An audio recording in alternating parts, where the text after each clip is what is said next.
Yo bueno, me llamo Jeremy Jaque, tengo 24 años, de profesión secular soy ingeniero en electricidad y automatización industrial. También soy estudiante en el Instituto Teológico Teología para la Vida, donde estamos con nuestro profesor también aquí, un gran honor también para nosotros. Manuel, ¿querías presentarte, por favor?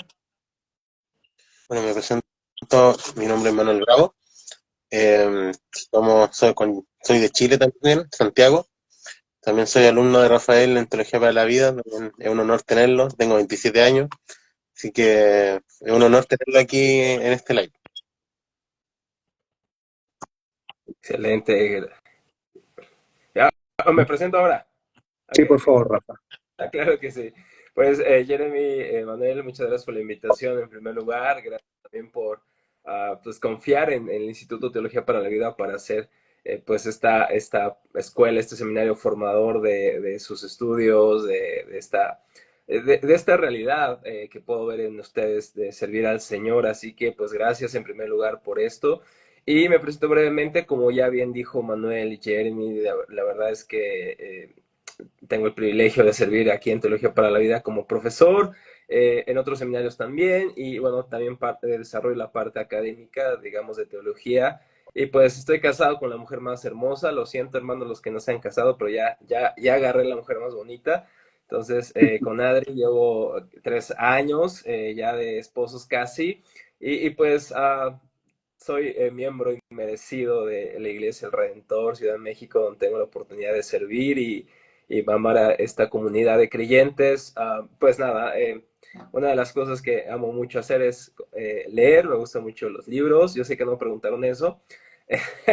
Me gusta también mucho también salir con mi esposa, platicar con ella, salir con mi familia, me gusta mucho y me gusta también el deporte, así que pues un poquito de lo que soy o de lo que hago, así que pues un placer, hermanos. Amén, hermano. Nos gustaría iniciar primeramente Quería, con una oración. ¿Sí? Jeremy, antes Juan Manuel, por favor. nos comentaron en el chat que cuando hable uno que estemos todos con los micrófonos apagados. Por ejemplo, si habla Rafa, nosotros los dos con el micrófono apagado, si habla Jeremy, todos con los micrófonos apagados y no hay interrupción. Eso Sí, comentaron. habrá Ok. problema. Así que no hay sí, no tendrá problema ahí tampoco. Manuel, ¿quisieras hacer una oración para entregar este momento, esta entrevista al Señor?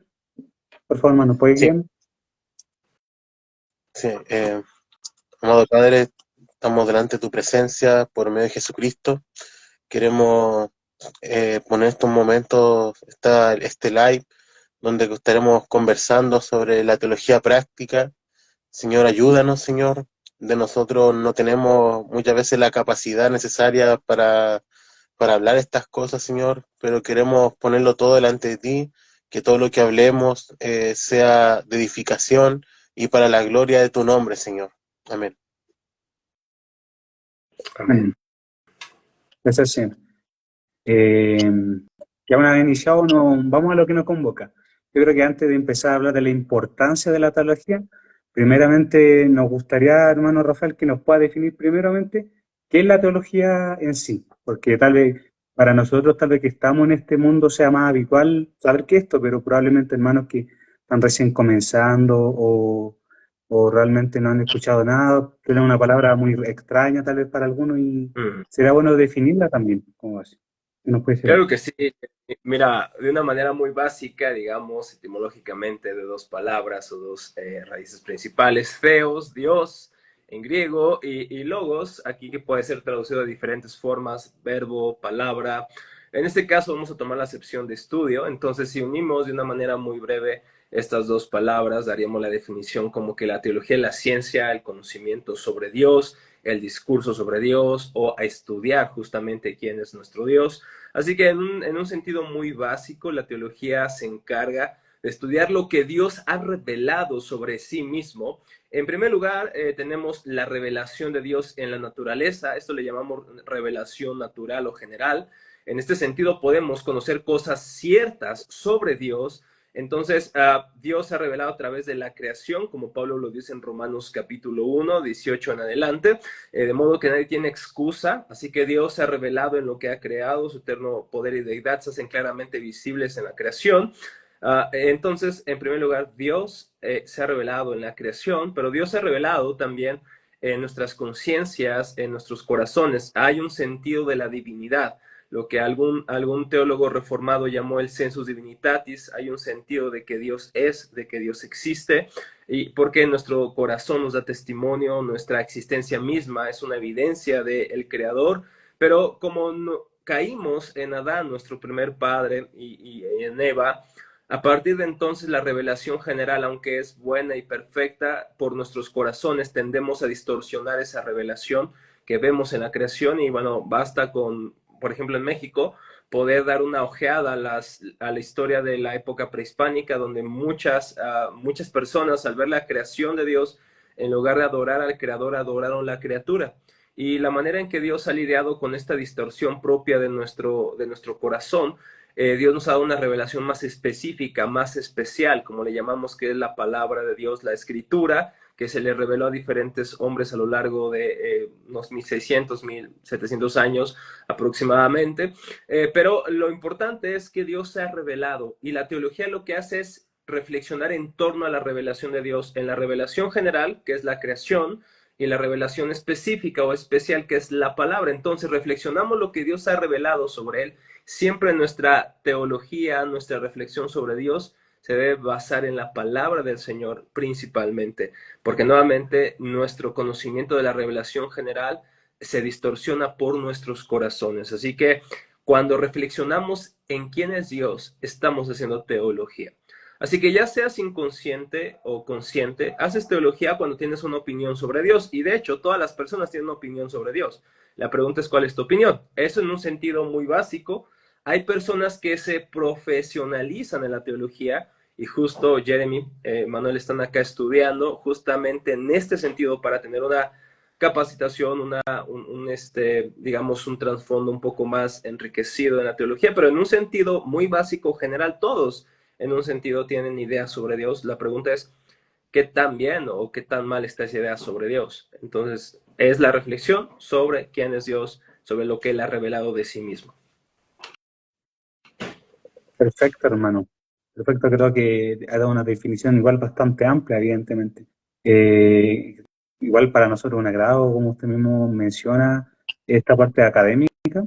Es sorprendente, la verdad, el impacto también que puede llegar a tener. Pasamos con la siguiente pregunta, Manolo. ¿Quiere hacerlo, por favor? Sí, igual está un poco relacionado a la respuesta que dio Rafael. La pregunta es, ¿a quién está dirigida la teología? ¿Quiénes son aquellos que deben estudiar la teología? ¿Para quién es la teología? Esa es la pregunta que corresponde ahora. Muy buena pregunta, y no es tan fácil de responder, porque diríamos, obviamente, en primer lugar, que es para todos los cristianos. Y evidentemente es para los cristianos, pero toda criatura le debe a Dios su adoración por simplemente ser creado por Dios. Entonces, tener un conocimiento de Dios o de quién es Dios, de hecho, todos lo tienen. Y nuevamente, no es que hayan estudiado en un seminario, no que se hayan metido a cursos de teología. Sencillamente Dios ha puesto este sentido de la divinidad en nuestros corazones. Dios ha sembrado eternidad en este sentido, y todo ser humano tiene en un sentido esta conciencia de Dios. Por lo tanto, todo el hombre debería conocer a su creador, o toda persona. Sin embargo, como hemos hablado de la caída, a partir de la caída, ¿qué hacemos? Nos escondemos como Adán y Eva. En lugar de correr con Dios, nos hacemos vanos en nuestros razonamientos. Por eso dice Pablo esto, que cuando las personas no adoramos al Creador, sino adoramos a la criatura, nos hacemos vanos en nuestros razonamientos. Y me explico. Romanos 1:18 es bastante claro, ¿no? La ira de Dios se revela desde el cielo contra toda impiedad e injusticia de los hombres, que con injusticia restringen la verdad. ¿A qué se refiere esta frase? A que nuestro pecado nos lleva a argumentar, a tratar de restringir, de ocultar la verdad de Dios. Y eso puede ser a través de nuestras filosofías o vanos pensamientos. Entonces, a partir de la caída, nosotros hacemos eso, nos escondemos de Dios, nos escondemos tras nuestros argumentos, nos escondemos tras nuestros títulos, nos escondemos tras nuestras filosofías, hacemos filosofías contra Dios porque queremos deshacernos de Dios. Y esto es una locura, porque tratamos de deshacernos de aquel que es el creador del universo, de aquel que ni el universo mismo lo puede contener, pero luchamos como un niño cuando le pega a su papá pensando que lo va a derribar. Así parece que luchamos con Dios. En ese sentido, estamos en contra de Dios, a menos que Cristo, que el Señor alumbre nuestros corazones, en las tinieblas de nuestros corazones, que resplandezca la luz del Evangelio para que podamos ver la gloria de Dios que está en la faz de Jesucristo. Y es entonces que la teología ahora debería ser algo deseable para los hijos de Dios, para los cristianos, para aquellos que creen en Cristo. Así que la teología no está dirigida solamente a una élite de la iglesia. No solamente está dirigida a los más inteligentes de la iglesia. No está dirigida a las personas que tienen el tiempo para estudiar, sino que está dirigido a todos. Ahora, no todos tienen que profesionalizarse en un sentido en la teología. Y digo en un sentido porque nadie puede decir, bueno, ya, yo soy un profesional en Dios, ¿verdad? A lo que me refiero es a hacer su teología de una manera académica. Pero todos los hermanos están llamados a conocer a Dios en su discipulado, en su lectura bíblica todos los días, en libros, en predicación, al exponerse a las escrituras. Así que el llamado a conocer a Dios, y en este sentido hacemos teología, no es para una élite súper espiritual de la iglesia, es para todo aquel que ama a su Dios. Y nuevamente hago mucho énfasis en amar a Dios porque aquel a quien amamos deseamos conocer. Si yo le dijera a Adri, oye, yo te amo, pero no me gusta pasar tiempo con ella, no me gusta hablar con ella, no me gusta escucharla, no me gusta conocerla más, realmente la amo. O amo lo que ella me puede dar, o la amo egoístamente siempre que me convenga a mí. No, si realmente yo la amo, yo quiero, deseo y amo escucharla. Cuanto más con nuestro Creador. Si realmente lo amamos, queremos conocerlo. Y si no lo quiero conocer, lo amo. Entonces, Juan 17:3 creo que es un texto que resume muy bien esto. Esta es la vida eterna, que te conozcan a ti, el único Dios verdadero, y a Jesucristo a quien has enviado. Y no está hablando de teólogos nada más, no está hablando de una élite nada más, todos los creyentes. La vida eterna consiste en esto, en conocerlo a Él. La vida eterna no solo es la eternidad que nos espera, no solo es la restauración de todas las cosas y nuestra morada con Él por siempre. La vida eterna ya comenzó en Cristo Jesús. La vida eterna es que conozcamos cada día más, profundicemos en nuestra relación del verdadero Dios y de su Hijo, a quien Él ha enviado. Entonces, para todos es la teología. No todos tienen que estudiar en un seminario, pero todos deberían conocer a Dios. Entonces, tenemos diferentes recursos para eso, nuestras Biblias, diferentes libros, diferentes traducciones. Entonces, en un sentido, la teología es para todo creyente. Sí, añadiendo algo, como decía bien, creo que R.C. Sproul y C.S. Lewis tienen algo en común, que ellos decían que la teología es para todos. O sea, como dice bien el libro de Sproul, todos somos teólogos. Entonces, como bien decía, no es para un grupo selectivo de hermanos como académicos, sino que en realidad es cuán buena es la teología que estudiamos, porque al final, en un cierto sentido, cuando nosotros leemos la Biblia es un libro teológico, entonces estamos leyendo teología en la Biblia. Entonces, es cuán buena y cuán mala teología tenemos. Entonces, queda muy claro con la explicación que das, Rafa. Y es muy bueno también lo que dice también R.C. Sproul, que todos somos teólogos. Así es. Vamos a pasar a la siguiente pregunta, hermano Jeremy. Aquí hay una pregunta que igual surge en conjunto con todas las anteriores y muchas veces nos preguntamos, ya, ahora sé que la teología tiene un cierto rigor. Usted, hermano, nos explicó ya que evidentemente no es solamente para la élite académica, pero igual cae en la importancia de preguntar por qué es importante la teología. O en este caso, ya como estamos viendo, porque si es importante o no también estudiarla. ¿Cuál es la importancia que tiene la teología en sí misma? Buenísimo. Muy buena pregunta. Bueno, creo que en la escritura hay un texto que me marcó desde hace tiempo, mientras estaba, yo desde, no sé, tenía casi 18 años cuando comencé en un seminario a estudiar. Y la verdad es que yo entré no por las motivaciones más adecuadas. Quería conocer más el cristianismo. No creo realmente que en ese momento era un verdadero creyente, un creyente. Pero en el seminario, o sea, curiosamente me dejaron entrar y en el seminario entendí que que necesitaba a Cristo y empecé como un incrédulo, terminé como un cristiano. Y uno de los textos que me marcó en esta etapa fue Jeremías 9, 23 y 24. Es un texto que creo que explica o responde esta pregunta. Dice, esto dice el Señor, no dejen que el sabio se jacte de su sabiduría, o el poderoso de su poder, o el rico de sus riquezas.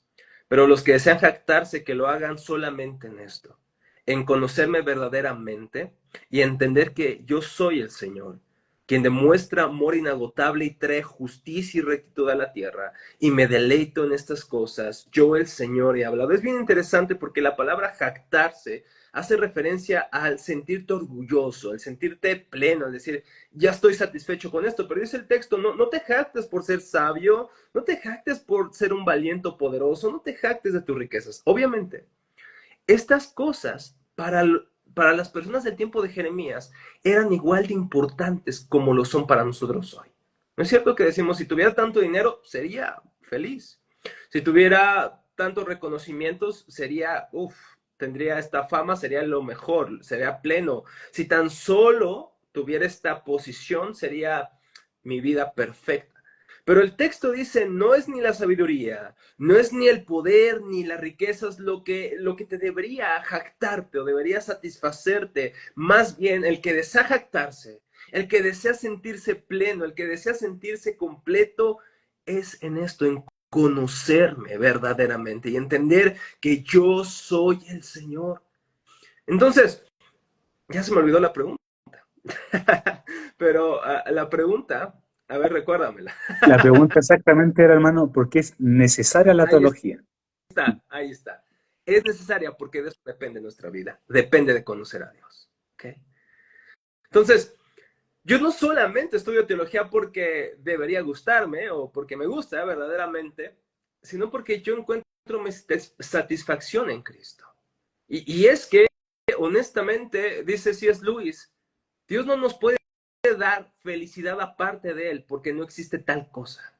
No existe felicidad verdadera aparte de Él. Y algunos dirán, sí, yo veo a incrédulos que son felices, que les va bien en la vida y no conocen al Señor. ¿Cómo me dice Rafa? Que yo necesito a Dios para ser verdaderamente feliz.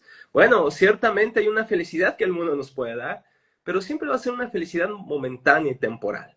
Ya sea que en esta vida esa felicidad se acabe, pero seguramente en la eternidad, esa felicidad, ese consuelo que las personas hallan en las cosas terrenales únicamente y no en Cristo, se va a terminar. Pero el consuelo del creyente jamás termina.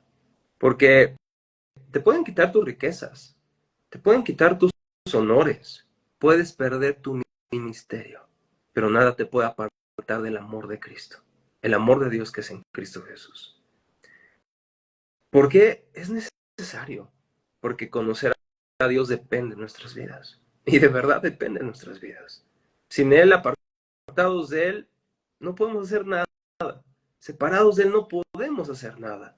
Y en este sentido, quiero dejar claro esto porque hay algo que es bien importante. Creo yo que muchos hermanos dicen, yo no quiero estudiar teología porque yo conocí un hermano que estudió teología y era un demonio en la iglesia. Era una persona que hablaba, le encantaba hablar de Dios afuera de su casa, pero dentro de su casa era un demonio. Y estas palabras las estoy tomando prestadas de John Bunyan cuando él habla de locuacidad. Un hombre que le encanta hablar de Dios, pero no se deleita en Dios. Fíjense, podemos hablar de Dios. Nos puede encantar leer sobre Él, pero no deleitarnos en Él. Y la teología se trata de deleitarnos en Él, glorificar a Dios y deleitarnos en Él. Ese es el fin principal de nuestra existencia. ¿Y cómo podemos deleitarnos en Él y disfrutarlo? Al conocerlo. Si no lo conocemos, no podemos ni disfrutarlo, ni gozarnos, ni deleitarnos, ni encontrar nuestra esperanza en Él. El verdadero descanso del alma es conocerlo a Él. Como decía Agustín de Hipona, tú te deleitas en que te podamos, dice, tú nos deleitas al alabarte, dice Agustín en sus confesiones. Por eso nuestro corazón estará inquieto hasta que descanse en ti. Y así está nuestro corazón inquieto y no sé cuál ha sido su experiencia, pero el Señor me encontró cuando yo había puesto mi esperanza en muchas cosas. Hasta que puse mi esperanza en Cristo, descansé de hallar lo que tanto mi vida buscaba.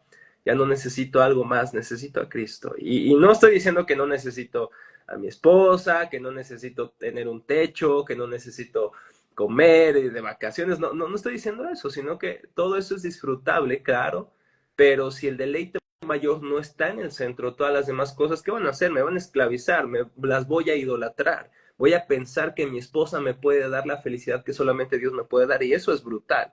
Eso va a acabar con mi matrimonio. Si yo pienso que Adri me puede dar lo único que Dios puede darme, que es verdadero gozo, plenitud, yo voy a terminar con mi matrimonio.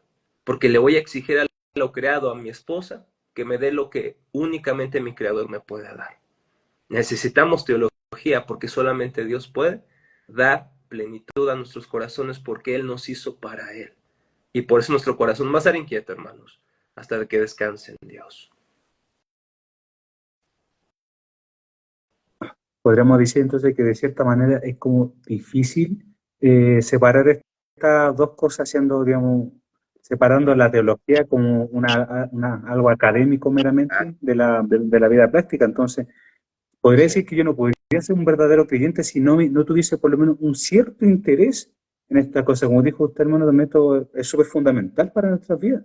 Entonces, no es algo que yo pueda desechar como no sé, cambiarme de ropa o como estudiar una carrera universitaria, si me gusta o no. Entonces, de esto también depende de nuestra vida eterna.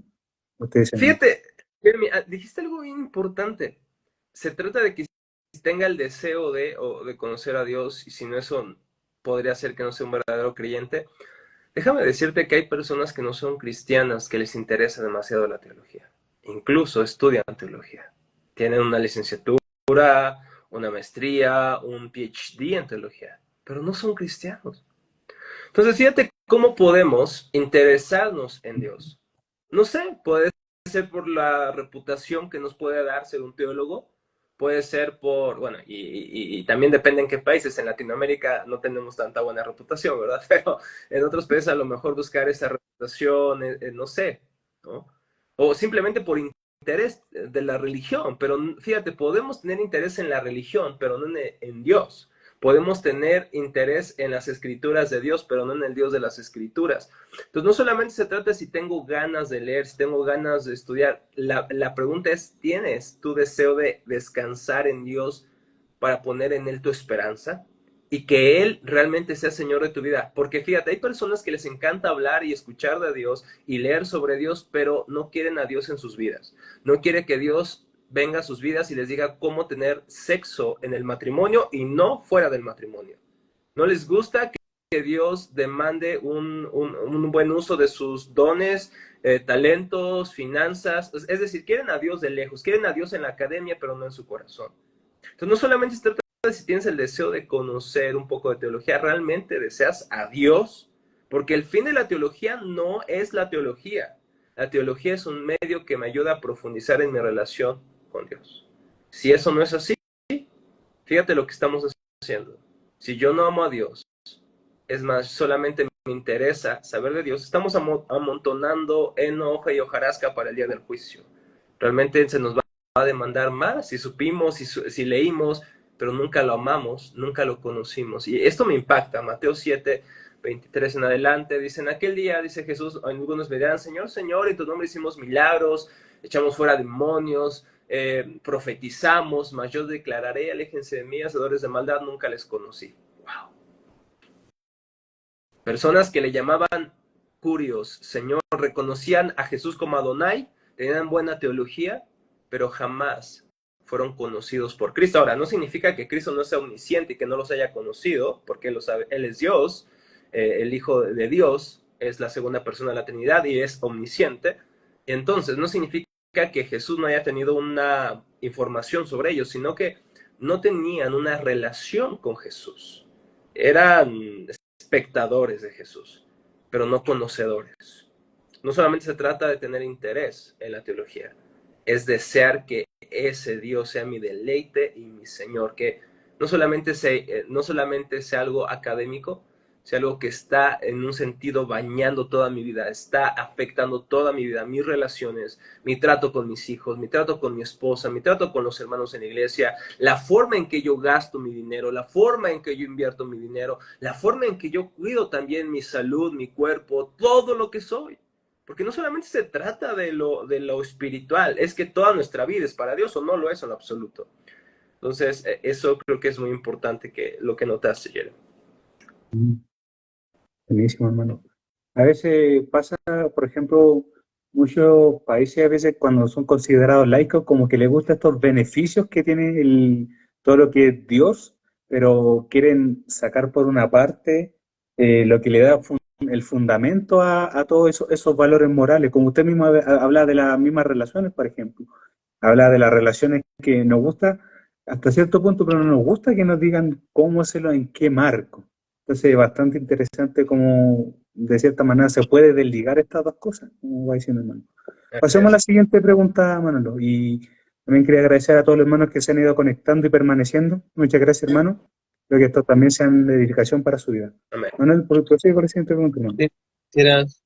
Quisiera un poco que Rafael pudiera profundizar cómo surgió Teología para la Vida, porque está muy relacionado con lo que ya venían hablando en Jeremy y Rafa en este lapso, y creo que es muy interesante que Rafa nos cuente cómo surge el Instituto Teología para la Vida, porque el nombre ya nos da mucho que decir sobre este tema.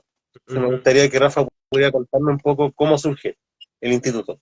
Muy buena pregunta, Manuel. Muchas gracias por esa pregunta. Me gusta mucho responderla porque fue algo realmente que creo bien acompañado un poco de mi cambio de visión sobre Dios. Yo por mucho tiempo, como ustedes les comenté, yo entré al seminario sin entender mi fe, sin entender la fe más bien.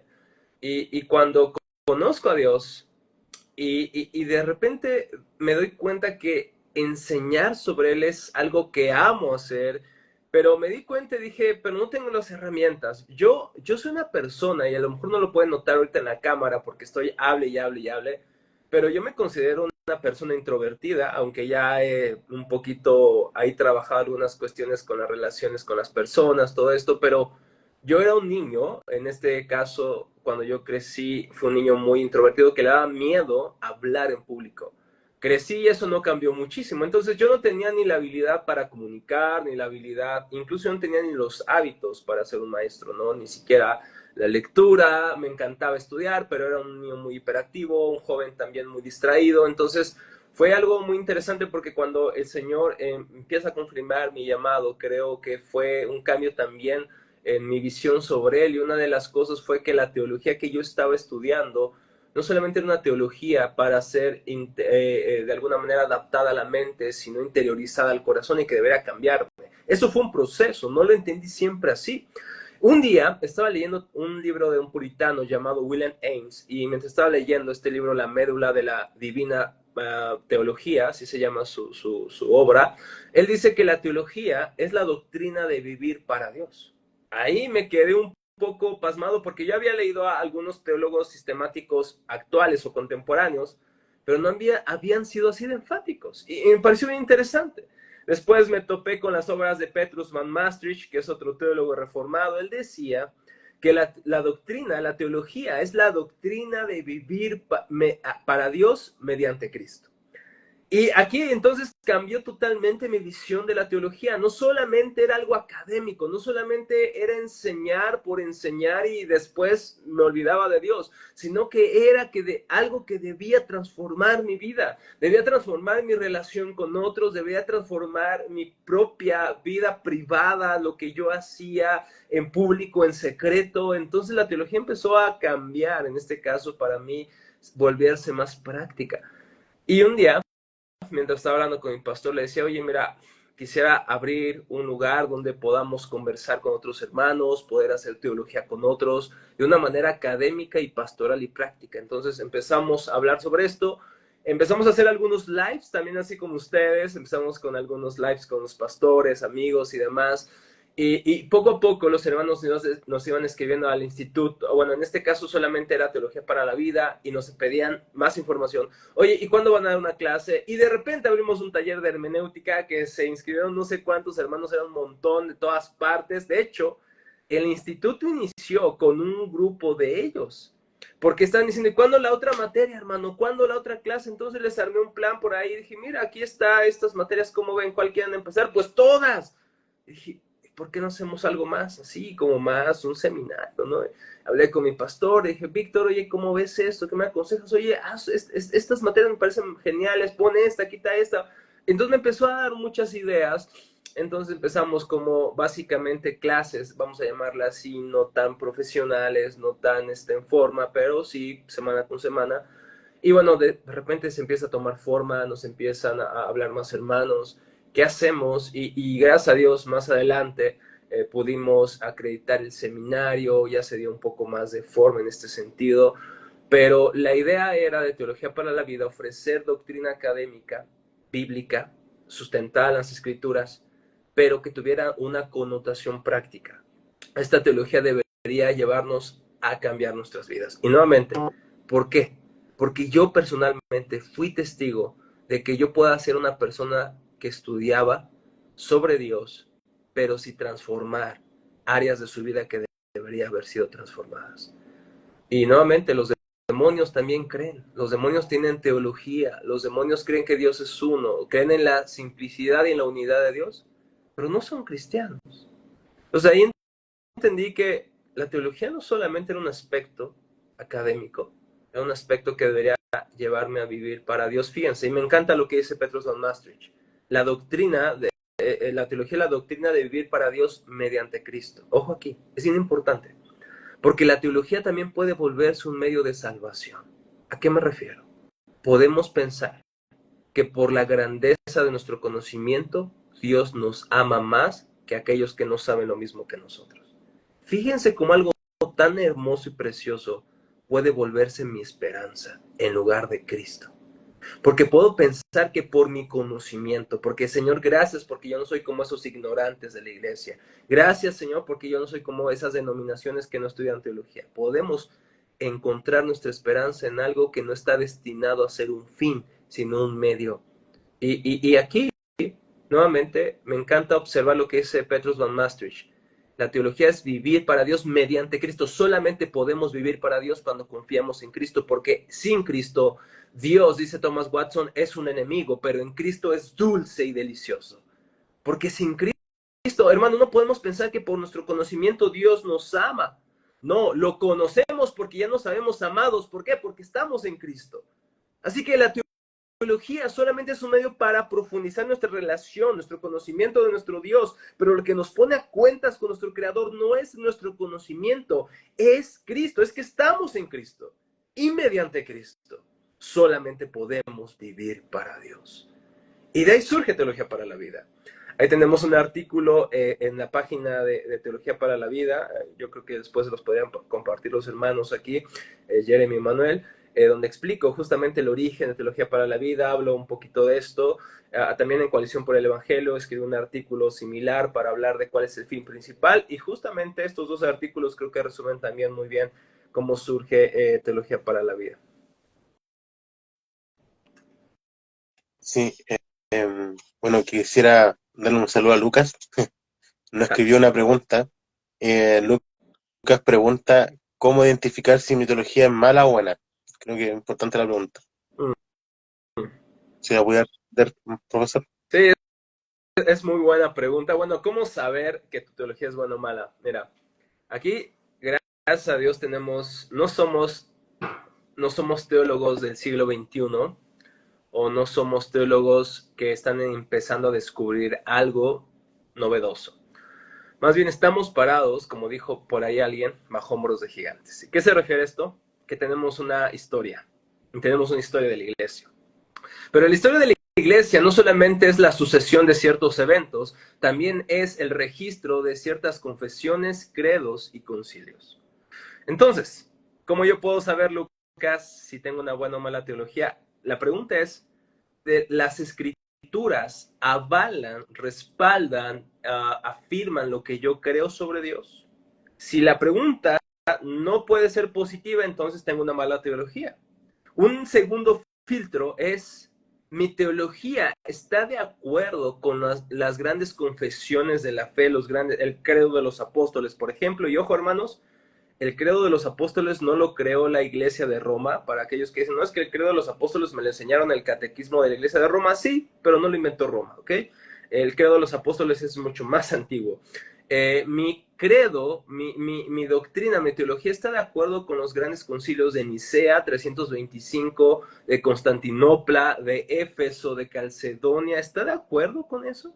¿Está de acuerdo mi fe sobre Dios, mi doctrina de la Trinidad o de Dios, de acuerdo a estos concilios? En primer lugar, la Escritura, la norma suprema de nuestra fe.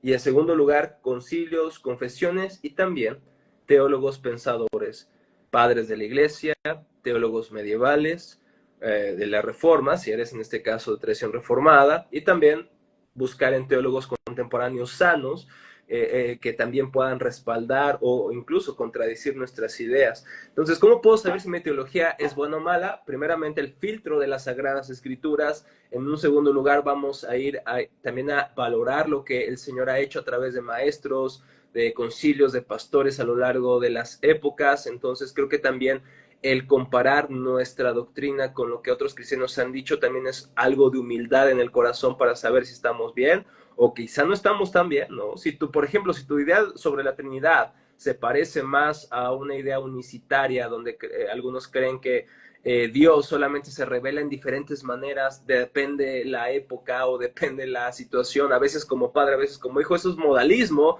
Si esto se parece a mi teología y yo lo comparo con Nicea, con Constantinopla, con Calcedonia, y mi afirmación sobre Jesús o sobre Dios en este aspecto, en un sentido general, en la Trinidad, está desviada de esas confesiones, debería yo estar un poquito dudoso de mi posición sobre Dios. Entonces, en este caso, dice Carl Trueman, yo no he encontrado ningún estudiante, dice Trueman que no he hecho esto en Teología para la Vida, pero lo voy a hacer algún día. Jeremy y Manuel ya se van a adelantar a esto. Dice Trueman, hay algunos de mis estudiantes que dicen, no, es que no me satisface todo el símbolo credo, el credo niceno-constantinopolitano.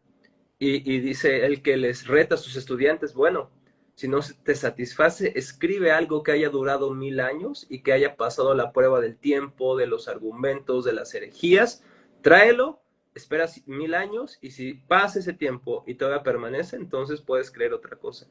Pero no creo, dice Trueman, que podamos superar estas grandes confesiones. ¿Por qué? Porque no fueron hechas por un hombre nada más, fueron hechas por diferentes hermanos que se juntaron, reflexionaron, y bueno, surgieron estos grandes concilios. Pero también tenemos confesiones de fe, ¿no? Tenemos confesiones de Londres para los hermanos bautistas, tenemos la confesión de fe de Westminster para los presbiterianos reformados. También hay otras iglesias, denominaciones que tienen sus propias confesiones. Conózcanlas, profundicen y comparen juntamente lo que ustedes creen con la Biblia y con las confesiones, concilios, maestros de la iglesia. Por cierto, qué buena playera, Jeremy. Gracias, hermano. Esta la conseguí con un hermano que se llama Laika Búfalo. Por si se la quieren comprar, hermano. Hace poco vi que envió poleras a Francia. Probablemente, Rafa, si usted le pide una, podrá conseguirla, la verdad. La de nuestro reformador. De hecho, este le compré junto con Manuel cuando fuimos a un evento, a la iglesia presbiteriana aquí en Chile, en Santiago. Fuimos, justo ahí estaban para el día de la Reforma. Fuimos como una fiesta de la Reforma. Lo sonó raro así, pero dije, vamos a ver. Era conocida la iglesia, entonces fuimos y ahí vi y dije, muy hermosa la polera, y preguntó a un hermano y me dijo que un hermano la estaba vendiendo y dije, no, aproveché el tiro. Y bueno, hay para recordar aquí, ¿no? Él decía que la teología es enseñada por Dios, enseña acerca de Dios y nos dirige a Dios. Entonces, hay para hacer memoria de esta playera y bueno, de este gran teólogo. Hermano, hay un hermano, disculpa, Manuel, hay un hermano que también está haciendo una pregunta, no sé si la puedes ver tú también, Manuel, pero todavía aquí administrando, un hermano que nos está preguntando, ¿han habido diferencias teológicas entre estas confesiones y concilios? Bueno, pregúntale Alan Gabriel. cada Muy principio. buena pregunta. Si te refieres a los concilios de Nicea, de Constantinopla, de Éfeso y Calcedonia principalmente, aquí déjame decirte que hubo diferencias mientras estaban disputando las doctrinas que se estaban tratando. Hubo diferencias, por ejemplo, entre Nicea, ustedes saben, los que han estudiado historia de la iglesia, entre Arrio, Alejandro, Atanasio y otros más sobre Cristo, ¿no? Sobre si Cristo era verdaderamente Dios o consustancial de la misma esencia del Padre, o era parecido al Padre, semejante al Padre, pero creado. Entonces, a diferencia del Padre que es inengendrado, este Arrio decía que Jesús es no solamente engendrado, es creado, y por lo tanto no es de la misma esencia del Padre. Aquí sí hubo diferencias, pero las personas que se mantuvieron a la ortodoxia bíblica, las escrituras, esa es nuestra firme creencia, de alguna u otra manera tuvieron que quedar de acuerdo en ir por la postura de que Jesús es Dios, de la misma sustancia del Padre. Y como más adelante se le añadió, ¿no? Dios verdadero de Dios verdadero. Realmente Jesús es Dios. No es una criatura, no es un ser creado por Dios, aunque con gloria menor a Dios. No, no, no. Es igual al Padre y al Espíritu Santo en gloria, en poder. Los atributos que tiene el Padre los tiene el Hijo y el Espíritu Santo. Ahora son un solo Dios, una sola esencia divina.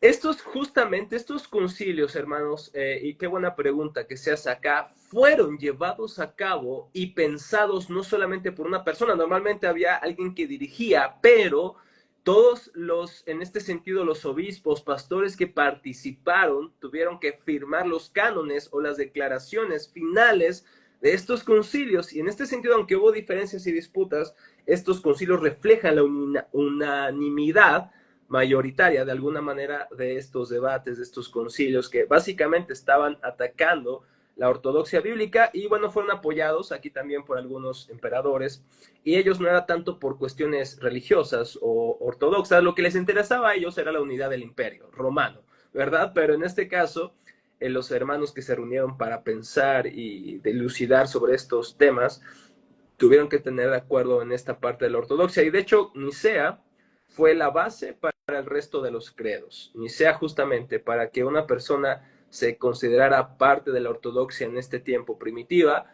tenía que adherirse sí o sí al símbolo de Nicea, que más adelante quedó más establecido poco a poco, fue tomando más autoridad. Después de Nicea no se acomodaron todas las cosas, los arrianos tomaron mucha fuerza, fue en Constantinopla y más adelante que ya el concilio de Nicea o el símbolo de Nicea, el credo niceno constantinopolitano, justamente va tomando más fuerza y relevancia y ha sido un credo que los cristianos, ya sea si eres ortodoxo, si eres protestante, si eres bautista, si eres metodista, tienes tú que adherir tus raíces a estos credos. ¿Por qué? Porque fueron un gran resumen de lo que creemos todos los cristianos sobre nuestro Dios, especialmente sobre la Trinidad y en la cristología bíblica sobre que Jesús es verdaderamente Dios. Voy a pasar a la siguiente pregunta. Voy a aprovechar la instancia porque voy a hacerla relacionada a lo que está hablando, que ya estamos hablando de los credos, de confesiones y ese tipo de cosas. Sé que hay algunas personas que pueden decir, para estudiar teología no necesito estudiar teología, no necesito los credos, quizás las confesiones, no necesito estudiar teología, porque me es suficiente solamente con la Biblia. ¿Qué opinas de esta frase, de esa postura? Porque muchas veces se marginan todas estas cosas, la teología, los credos, las confesiones, y se dice, no, yo solamente me guío por la Biblia. ¿Qué opinas a eso? Wow, muy buena pregunta, Manuel. Yo creo que aquí, si algún hermano piensa que cuando dice esto está diciendo mi autoridad suprema es la escritura sobre toda confesión, yo estoy de acuerdo con ese hermano. Pero si lo que está diciendo es que yo no necesito leer, escuchar o ir al pasado y con otros hermanos contemporáneos para saber lo que creen y reflexionar en torno a ello, eso diría que aunque no tienes confesiones históricas como Westminster, Londres, tú tienes tu propia confesión y es tu propia opinión. Esa es tu confesión. Entonces, aunque diga que no tiene confesión, su confesión es lo que él cree o esta persona cree. Y eso, honestamente, Manuel, denota el orgullo propio de nuestros corazones.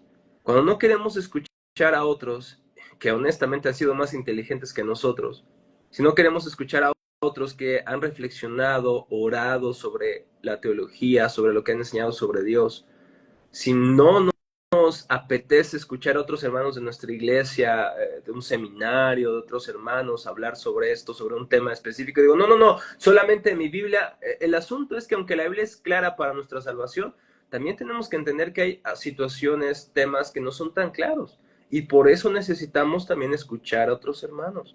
Por ejemplo, una de las preguntas de los primeros cristianos es, ¿Jesús fue adorado? ¿Jesús dijo que era uno con el Padre? Entonces, ¿cómo le llamamos a Jesús? ¿Le llamamos criatura? No, es Señor y Dios. Entonces, eso suena muy sencillo. Pero lo que hace Nicea, Constantinopla, Calcedonia 451 es saber qué palabras usar para describir la deidad de Cristo sin caer en triteísmo o en politeísmo. Entonces, al reflexionar sobre esto, ellos pensaron, oraron, muchos de ellos fueron exiliados, huyeron porque lo estaban persiguiendo. Y nosotros decimos, no, yo no necesito a nadie más, yo me basto. Eso es orgullo del corazón. Aunque eso suene muy humilde de no, yo no leo libros, yo no, nada académico, yo solamente con mi Jesús. O sea, eso suena muy espiritual, pero realmente refleja un corazón orgulloso. Aquel que es humilde le encanta escuchar, necesita escuchar. Aquel que es orgulloso piensa que a sí mismo se basta. Y aunque suene espiritual, realmente denota orgullo, que no es para nada espiritual. Entonces, eso opino, porque es bien interesante esto, ¿no? Esto es biblicismo puro. El pensar que no necesito a otras personas o hermanos, maestros, pastores, que Dios los ha dado a la iglesia para capacitarme y decir, no, yo solamente me basto a mí y mi Biblia. Sí, tenemos al Espíritu Santo, nos guía toda verdad, pero el mismo Espíritu Santo también ha levantado maestros, pastores que nos han ayudado a entender mejor esta verdad. Así que sería en un sentido también rechazar al Espíritu Santo, porque rechazamos los dones que Él ha dado a su iglesia. Entonces, estamos en una no muy buena posición si nosotros rechazamos lo que Dios nos ha dado. Gracias, Rafa, por la respuesta. Voy a dar paso a Jeremy para que prosiga con la siguiente pregunta. Claro. Bueno, principalmente por darme la pregunta. No, evidentemente esto también era parte de la... Claro, evidentemente muchos caen en lo que sería el biblicismo, como usted dice, hermano, y literalmente, recuerdo una vez haber visto una imagen en donde salía como la especie de interpretación, la Biblia, y como dos líneas rectas, juntamente con la tradición, y eso nos ayudaba a hacer que entendiésemos la escritura como se fue formando. Cuando eliminamos todo esto, las interpretaciones se van para cualquier lado, interpreto lo que quiero porque solamente es la Biblia nomás, entonces no puedo acudir a la historia, y como tenemos alguna... Hermano, sí. aquí hay una... Por favor, después la Nada más en ese aspecto, Jeremy. Decía C.S. Lewis que lo que distingue a nuestra generación es que tenemos un esnovismo cronológico, orgullo cronológico. Y lo explica de la siguiente manera: el orgullo, el esnovismo cronológico es pensar que nuestro tiempo, nuestra época, la novedad es lo mejor, lo verdadero, y lo antiguo es lo falso, lo inútil o lo que ya no necesitamos. Y creo que esta confesión que justamente Manuel nos dijo hace un rato de yo no veo el pasado, yo no quiero confesiones, yo no me distingo con alguna tradición, o yo no enraizo mi vida, también mi confesión a las grandes confesiones de la iglesia, vamos a llamarla universal. Si yo digo, no, yo no necesito eso, realmente lo que estamos evidenciando es que el orgullo de nuestra época ha carcomido nuestros corazones. Y la misma hambre de novedad y el mismo orgullo cronológico es el que ha invadido nuestros corazones. Que creamos o no, la cultura ha fomentado esto. Hoy vivimos en justamente una época de deconstrucción. Foucault, Derrida hablaban de la deconstrucción del lenguaje. Hoy estamos hablando de la deconstrucción de la realidad misma. Todo aquello que las metanarrativas antiguas son opresoras, decimos. Las metanarrativas antiguas son por lo tanto anticuadas y ya no son útiles. Necesitamos el progresismo. Y pensando que lo novedoso siempre va a ser lo verdadero y lo único estable. El problema es que es eso, es todo menos estable o novedoso. Entonces, no está mal que progresemos, por ejemplo, hoy necesitamos respuestas, confesiones, predicaciones que aborden temas novedosos que se están dando en las iglesias, pero no lo hacemos, no damos respuestas en un vacío histórico. Ya tenemos construido de alguna manera este cimiento, esta base, y cuando predicamos sobre nuevos desafíos, predicamos de una base que ya tenemos, no estamos solos. Y si entendemos más hoy, no es porque somos más inteligentes, es porque estamos parados bajo los hombros de gigantes, como decía bueno, que esta frase que ya ni sabemos ni a quién se la atribuye, pero es una gran realidad, ¿no es cierto? Entonces, esta actitud refleja que la cultura nos ha influenciado más de lo que creemos. Eh, ya que estamos hablando sobre la importancia y vimos muchos factores que le dan toda esta importancia a la teología, aquí igual surge una pregunta. Algunos dicen, como digo, yo tengo que esperar cierta época para estudiarlo, no sé, tengo que terminar la universidad para recién empezar a estudiar. O, por ejemplo, dicen algunos, oh, no, soy muy joven. O, por ejemplo, no, quiero dedicarme a la teología, voy a estudiar una área completamente académica con respecto a la teología. Entonces, la pregunta, hermano, sería, ¿quiera usted considera, hermano, voy a leer, en qué etapa del desarrollo de la vida cristiana se recomienda estudiar teología, hermano? Sí, creo que en este caso sí podemos hablar como de niveles de estudio, ¿no? Cuando eres nuevo creyente, lo mejor es que te afiances en una iglesia bíblica, que leas las escrituras, que pases cierto discipulado y si es necesario, posible, que pases un discipulado cercano con alguien, con algún líder, con algún pastor, con alguien que pueda estar disponible, que va a darte el tiempo. Y bueno, creo que aquí es otro tema porque a veces los líderes en la iglesia estamos más ocupados en otras cosas y no queremos discipular, no queremos acompañar y bueno, eso es un llamado también a los hermanos que están sirviendo en sus iglesias, que tengamos el espacio también para dedicar a los hermanos, no solamente pensando que el púlpito lo es todo, también a veces necesitamos ir por un café, necesitamos a veces llorar con los que lloran, necesitamos a veces pasar un tiempo con otros y discipularlos como hermanos. Pero bueno, eso es para otro live, ¿va? Entonces, creo que lo necesario ahorita es afianzarte, ¿no? Si eres nuevo creyente en las escrituras, lee una versión entendible. Hay varias versiones NBI, NTV, Nueva Biblia de las Américas, muy entendibles, muy claras, un lenguaje muy accesible. Permanece en la iglesia un año, quizá dos, afiánzate en discipulado. Si ofrecen clase en la iglesia, métete a esas clases de doctrina básica. Lo que llamamos en la iglesia presbiteriana los catecúmenos son esas clases donde los nuevos creyentes vienen a escuchar, donde vienen de alguna manera sí, a exponerse a las enseñanzas cristianas. Y después de eso, muchas personas que no eran cristianas son bautizadas, obviamente confesando que creen lo que ellos aprendieron, lo que ellos ven en las escrituras. Y después de afianzarte en esto, creo que puede ser recomendable que puedas iniciar a estudiar teología. Si no quieres dedicarte a ser un maestro o pastor, bueno, un diplomado en teología te puede venir bien, en bibliología, en alguna materia que te interese. Si quieres ser un pastor, un maestro o un académico, ahí sí yo te invito a que pensaras en un seminario, en una licenciatura, en una maestría. Si ya tienes un trasfondo en teología, pues entonces busca algo, un seminario que de alguna manera pueda tener las materias que crees que son esenciales para tu crecimiento y también para el ministerio, sobre todo los que están predicando, enseñando y quieren ser pastores. Habla con tus pastores, con tus líderes, exponles vamos a decirle así, esta inquietud que hay en tu corazón. Hace unos días el seminario Westminster Seminary de California, me parece, Filadelfia, no recuerdo cuál de los dos, pero uno de los maestros dio de algunas maneras, unos parámetros de cuándo o por qué deberías estudiar un seminario. Si eres el indicado, número uno es que Dios debe despertar esta inquietud en tu corazón de cada vez profundizar más. Como he dicho, no para todos va a ser la doctrina o la teología profesional, en este caso en un seminario. Pero si Dios te está llamando constantemente a buscar y tienes esta hambre, y otros hermanos también confirman esta hambre y también la habilidad o el don que Dios te ha dado para predicar o enseñar, si Dios y la iglesia, el pastor y los hermanos que están alrededor de ti reconocen estos dones y tú sabes que tienes un llamado, lo sabes, hay un testimonio interno, pero también externo de la iglesia. Si tú ves esto, no esperes más, inscríbete en un seminario. Y no estoy haciendo proselitismo para que venga una teología para la vida, no, busca seminarios. Realmente ahí ponte una meta de buscar y decir, yo aquí me quiero fortalecer y quiero servir al Señor. Pero ojo aquí, hermanos, Necesitamos hermanos que enseñen, prediquen, sean pastores preparados, que conozcan al Señor del que hablan.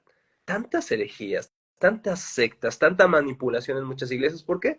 Porque el pastor dice que no necesita estudiar. Y iglesias fragmentadas, rotas, desilusionadas, porque no hay alguien que realmente esté capacitado para abordar un texto bíblico. Es una pena que haya pastores que no sepan predicar el día de hoy. No es que no sepan hablar, muchos de ellos hablan muy bien, pero no saben explicar un texto, no saben hacer una exégesis bíblica, no saben comparar versiones, no saben escribir un sermón, no saben utilizar los comentarios. Pastores, jóvenes que aquí tienen el deseo de servir al Señor. Y si tienes este deseo de ser obispo, a buena cosa aspiras, prepárate. No, es que yo estoy esperando cuando me llamen. No. Si tú no te preparas ahora, y yo creo que si tu pastor es un buen pastor, si ve que tú no tienes el deseo de prepararte, no creas que te considere para pastor. Si sabe que no estás trabajando para ello hoy, no creo que te confíe algo. Si no eres fiel en lo poco, no creo que se te confíe algo mayor. Así que prepárate ahora. Y, y, y bueno, en este sentido es una respuesta un poco amplia, pero espero que haya servido un poco. Sí, man. Recordaba en el libro de Sugel Michelén, el de parte de Dios, delante de Dios y de parte de Dios. Ese como igual es un libro que es de introducción a lo que es, por ejemplo, la predicación expositiva. Y recordaba, con todo lo que mencionaba hermano, esta labor que tenía el obispo, el pastor, y recordar que contaba una historia cuando le preguntaban a un niño qué quería hacer cuando sea grande. Estas típicas preguntas que le hacen a los niños pequeños. Y este niño había dicho que quería ser pastor. Y la maestra había quedado sorprendida y decía, wow, o sea, que era algo bonito. Y ahí contra él le preguntaba por qué quería ser pastor. Y dice, no, para tener mucho tiempo libre. Y evidentemente no era la motivación correcta. Y por lo mismo, evidentemente, como usted dice, es todo un trabajo lo que se hace a la hora de predicar. Entonces, no es un trabajo que se demora 5 minutos a la hora de exponer el consejo. Entonces, es importante la preparación, como usted dice, hermano. Va a ser importante y no podemos descuidarla, la verdad. Y además de eso, si quieres ser un pastor y académico, olvídate de tus series en Netflix. No. Siempre hay un equilibrio, ¿verdad? Pero sí, o sea, es tiempo, oración. Y no solamente es estudio, hermano, no solamente es leer, no solamente bueno, si eres pastor, no solamente es preparar sermones, es consejería bíblica, es predicar en funerales, es estar en los momentos amargos y a veces soportar traiciones de otros. Sí. Entonces, el ministerio no es tan color de rosa, pero no, honestamente, yo creo que toda vocación es digna y hermosa delante de Dios. Pero hermanos, el ministerio yo considero que es un gran honor, pero también es una gran responsabilidad. Entonces, es precioso, pero hermanos, por favor, si desean servir al Señor en el ministerio, prepárense, hermanos, prepárense con rodillas en el suelo y sus Biblias abiertas. Con ese corazón, hermano, rodillas en el suelo y Biblias abiertas. Hombres de oración y de la palabra. Eso necesitan nuestras iglesias. No necesitan meramente verborragia erudita, no necesitan charlas prácticas pragmáticas. Lo que necesitan es la exposición fiel del Evangelio. Y claro que este Evangelio y esta explicación puede ser erudita muchas veces y práctica también, pero buscamos exponer el Evangelio y de ahí va a salir todo lo demás. Porque claro que la Biblia es práctica, hemos hablado de teología para la vida, pero todo esto sale de la exposición del texto, de lo que Dios ha revelado sobre él. Y de ahí surge la práctica, de ahí surge justamente otras cosas. Nuevamente, una predicación no necesita ser, por ser sencilla o con un lenguaje sencillo, no por eso deja de ser profunda. De hecho, ahí se ven los predicadores más profundos, cuando pueden hablar cosas realmente profundas en palabras sencillas. Para eso necesitamos estudio, preparación. Entonces, ánimo, hermanos. Esto no es para desanimarlos, es para que justamente mi oración es que en Teología para la Vida, en otros seminarios, las próximas generaciones se puedan levantar hermanos que quieran servir a la iglesia. Y probablemente pueda ser un tema importante que podemos tratar en otra ocasión, pero hemos vivido hoy una separación de lo académico, el mundo académico, del mundo eclesiástico. La teología jamás caminó en la iglesia jamás caminó en teología. Necesitamos recuperar la unión, el matrimonio de la experiencia cristiana y de la teología cristiana. La teología jamás se dio para ser disfrutada fuera de la iglesia, más bien es sierva de la iglesia, para que nuestros hermanos conozcan más al Señor. Necesitamos más pastores, pastores teólogos, pastores que conozcan a su Dios. Y nuevamente, esto no mata el espíritu, esto aviva el corazón, hermanos. Amén, hermano. Me gustaba mucho lo que decía al principio. Recordaba, por ejemplo, que, claro, evidentemente, antes de entrar a estudiar, tal vez de manera académica, dar como este periodo de preparación en las iglesias locales.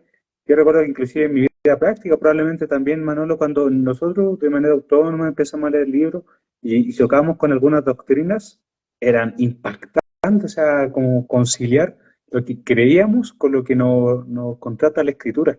Entonces me imagino para algunos hermanos que tal vez por emoción, por amor al Señor y tal vez con un corazón humilde, creen en el Señor y quieren estudiar el tiro de teología y llegan con todo este boom en su cabeza y debe ser de una manera bastante impactante, ya que no pasamos por este proceso como mencioné, hermano. Bájate el paso a la siguiente pregunta, Manolo, por favor. Sí, igual todo el live está relacionado a la vida práctica, así que la siguiente pregunta es ¿cómo podemos poner en práctica la teología de nuestro diario vivir? Esto entiéndase ya sea en el trabajo, en la familia, aún en las tristezas, no sé, perder a un ser querido, un familiar, en cualquier área de nuestra vida, o en cualquier circunstancia de nuestra vida, cómo la teología nos va a ayudar y cómo la podemos poner en práctica en el día de vivir. Creo que esa pregunta es vital. Algo, Manuel, Jeremy, que a mí de los puritanos, y sobre todo de estos teólogos holandeses que me encantan mucho, y de hecho la teología en este caso, en la tradición reformada, es experimental o experiencial en el sentido de que la teología nunca fue dada nuevamente como un fin, sino como un medio para experimentar, para deleitarnos en el Dios que amamos, que conocemos, ¿no? Decía este Petrus von Maastricht, y por cierto, sus libros de teología pueden ser traducidos como el título, como Teología Teórico-Práctica, esa es más o menos mi traducción, Theoretical Practical Theology, y él habla justamente de que la teología debe ser práctica. Él dice que la verdadera teología, fíjense lo que dice, estoy citándolo, dice en su volumen 1, dice, la verdadera teología debe ser enseñada por apropiación y debe ser enseñada no solo por los hombres, sino también por Dios. No solo externamente por la palabra, en este caso predicada, sino también internamente por el Espíritu. Y por esta razón escuchemos como los enseñados por el Señor. Lo que dice es interesante, Van Maastricht, que dice, la teología no solamente debe ser de alguna manera conocida por las personas cuando escuchan una clase o están en un live como en este caso, ¿no? Traduciéndolo a nuestro contexto, sino dice que esta teología debe ser enseñada por apropiación, es decir, debemos de desear, buscar y pedirle al Señor que esta teología que estamos estudiando sea una realidad en nuestros corazones, que la doctrina que nuestras mentes saben sea una doctrina que nuestros corazones abrazan. Los reformadores, algunos de ellos hablaban de la fe como una fe en 3 niveles. A esta fe notitia, que es a tener ideas sobre Dios, a sensus, que es estar de acuerdo con esa información que llega a mi mente sobre Dios, pero fiducia es confiar en que eso que sé sobre Dios sea realmente un ancla segura para mi vida. Entonces, ¿cómo podemos practicar la teología que conocemos? Nuevamente, es pedirle y orar al Señor que Él cada vez más las verdades que estamos conociendo se apropie en nuestro corazón de ellas, que las disfrutemos desde nuestro corazón y de ahí, entonces podemos pedirle al Señor que nos ayude a practicarlo con nuestras esposas, los que están casados.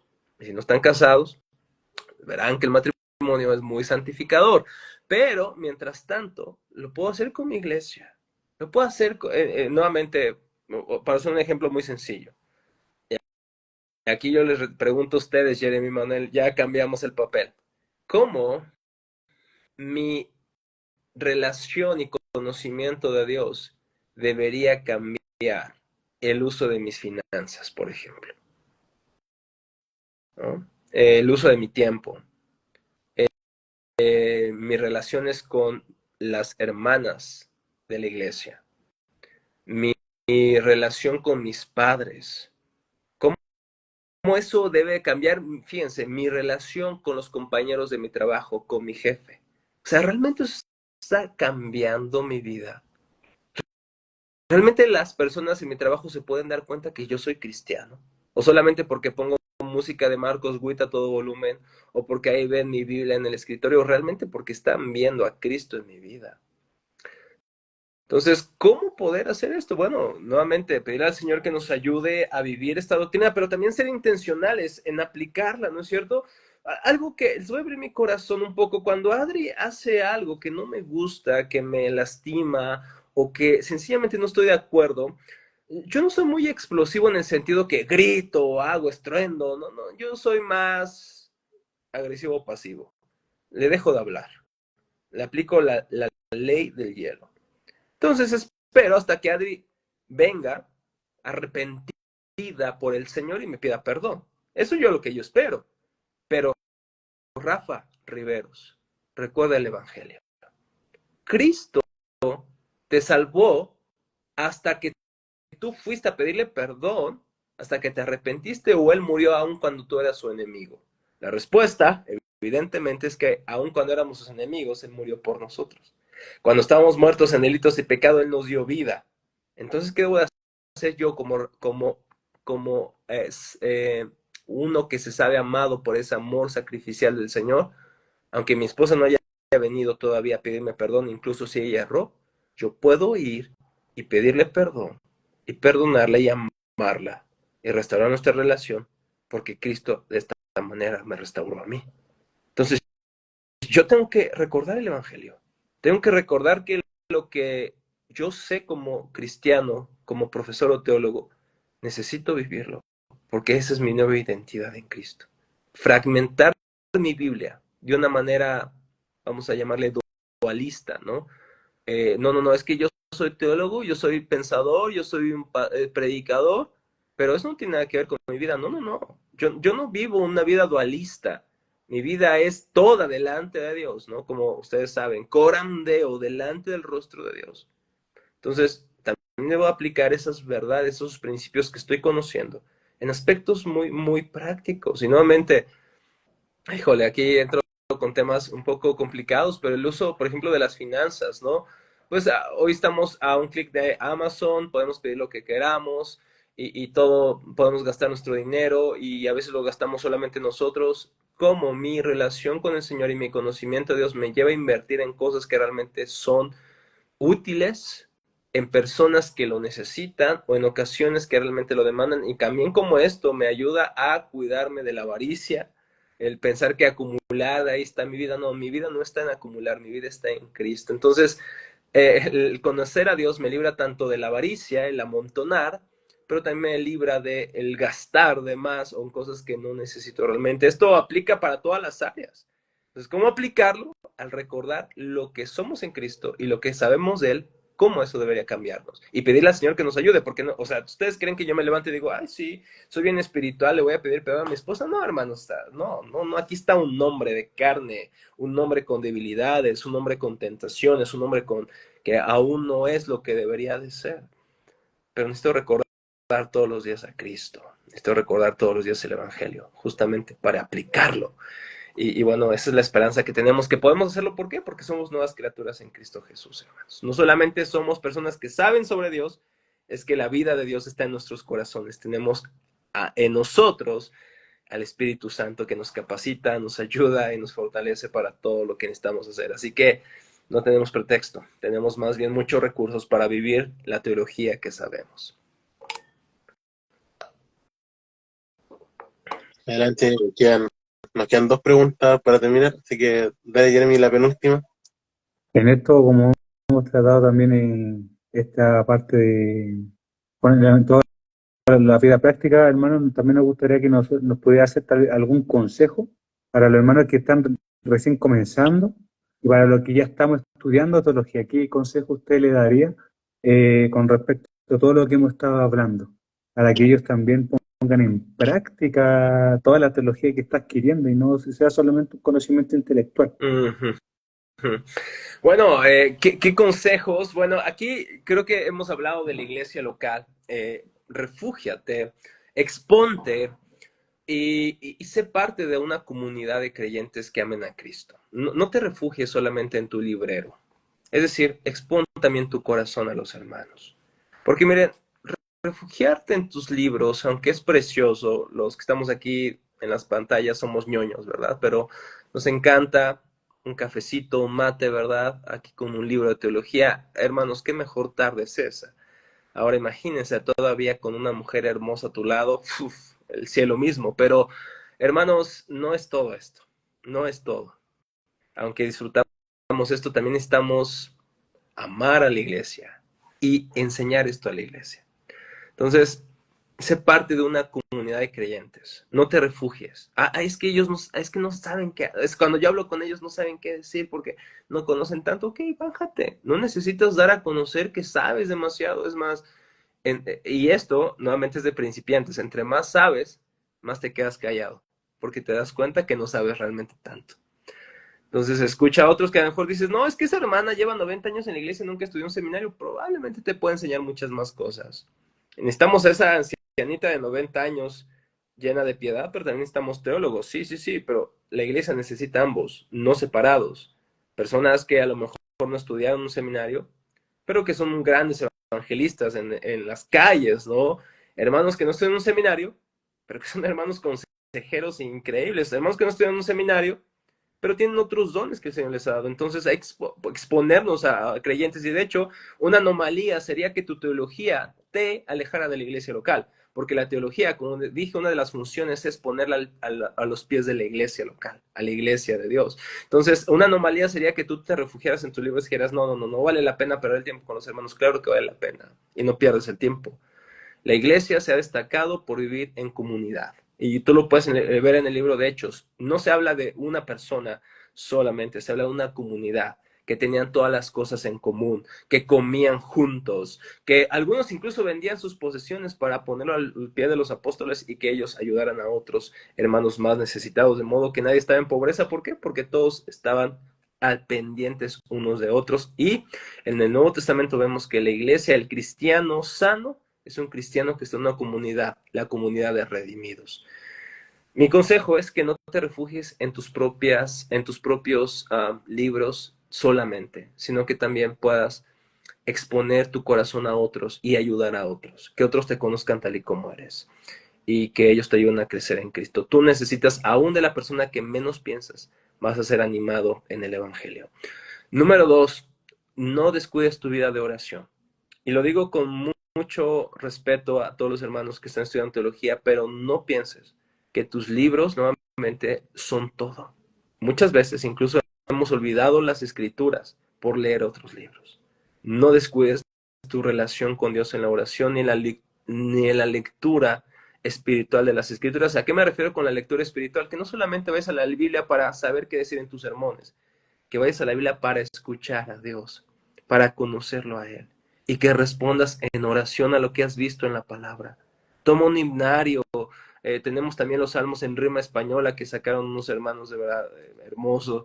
Esto, tenías un himnario pentecostal, bautista, presbiteriano. Canta al Señor, no pierdas esta devoción al Señor, no pierdas tu relación con Dios, no dejes de depender de Dios en oración. Puedes decir que sabes mucho de Dios, puedes decir que crees mucho en Dios, pero tu vida de oración refleja que crees de Dios. Tú puedes decir que sabes mucho, pero tu falta de oración le está gritando al cielo, realmente Dios no te necesita. Me encanta leer sobre ti, pero no te necesito a ti. Teología sin el Dios de la misma. Eso, hermanos, es horrible. No descuiden su vida de oración. Número 3, otros consejos un poco más prácticos.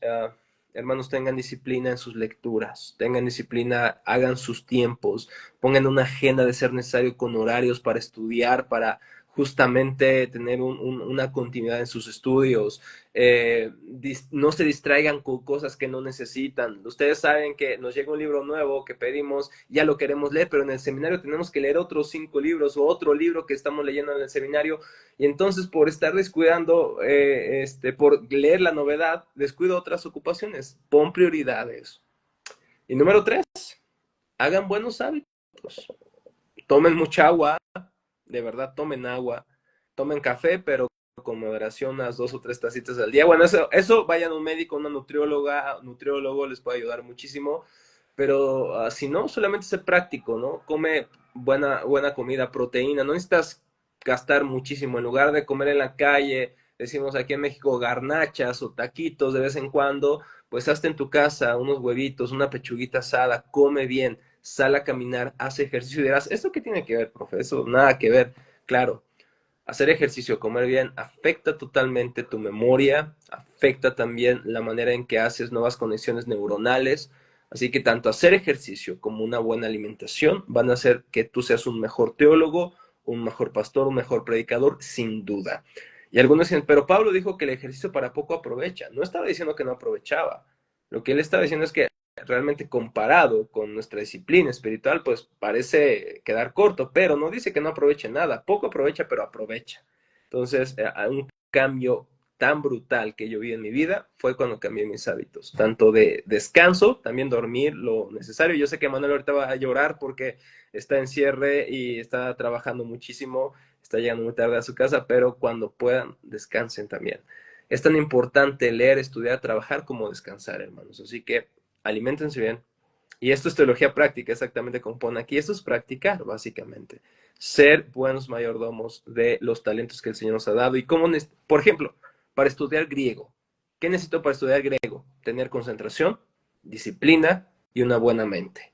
Si yo estoy metiéndole a mi cuerpo azúcar, grasas, harinas todos los días, no estoy aportando en lo absoluto para mis estudios, ni para el ministerio efectivo.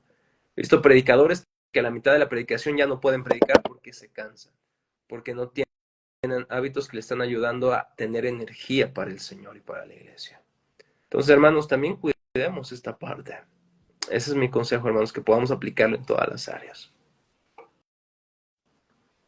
Wow, vaya. Y el último punto yo por lo menos no los consideraba tanto dentro del tema que estamos hablando, pero sí le veo el peso que tiene entonces la parte también de salud, con también afecta a nuestra teología, increíble cómo estas cosas afectan.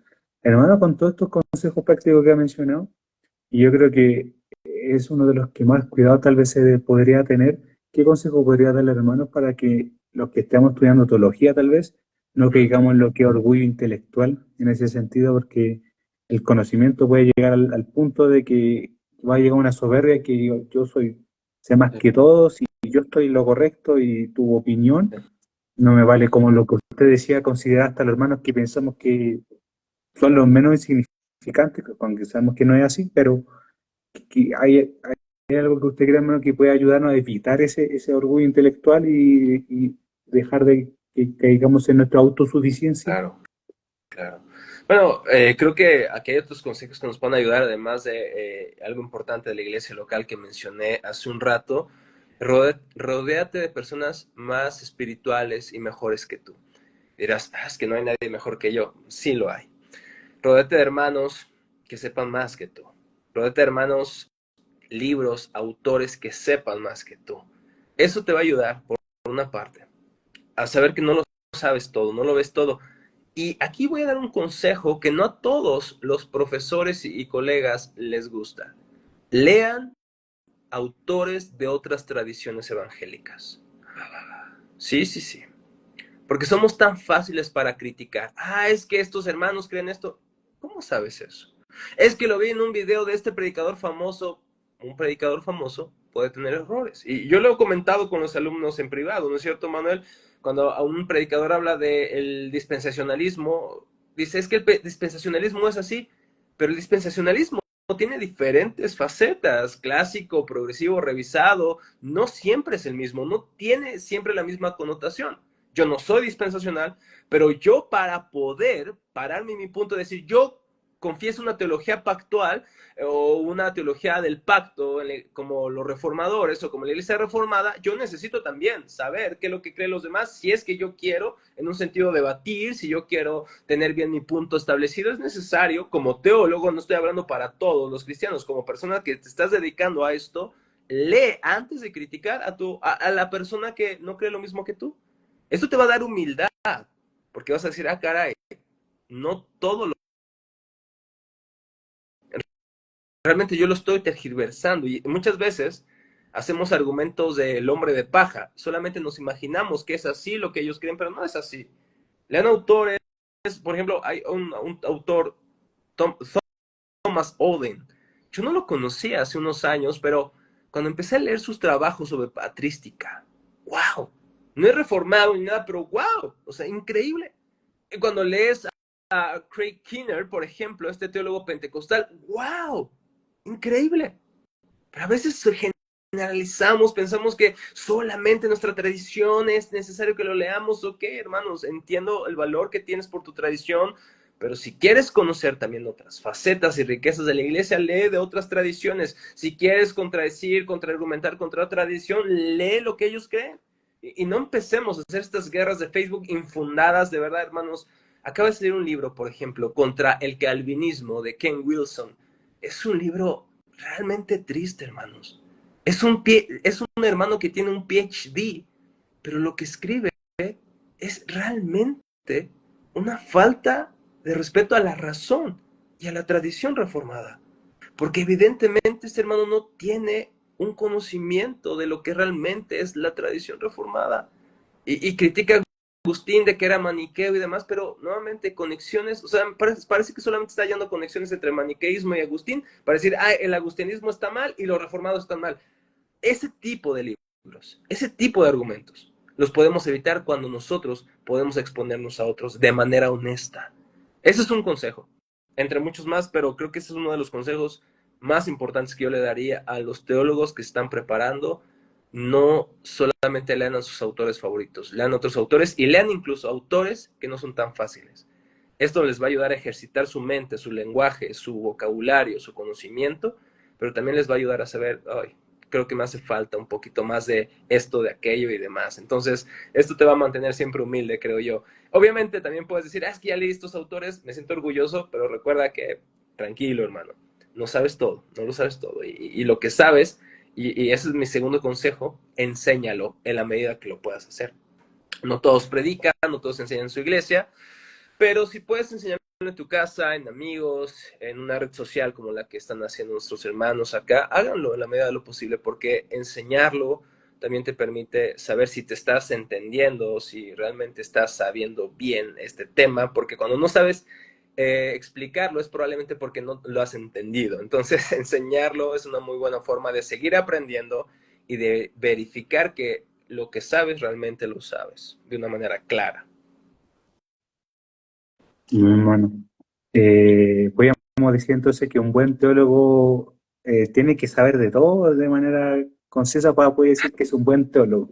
Y en ese punto creo que nadie es bueno entonces, porque tenemos tanta historia de tantos hermanos que a veces, como usted mismo dice, de tradiciones distintas y a veces me he topado, yo creo que Manuel también hemos visto casos que hay hermanos que simplemente han rechazado a un hermano por una simple postura. Es como que este hermano cree eso y yo rechazo todo lo que él me dice.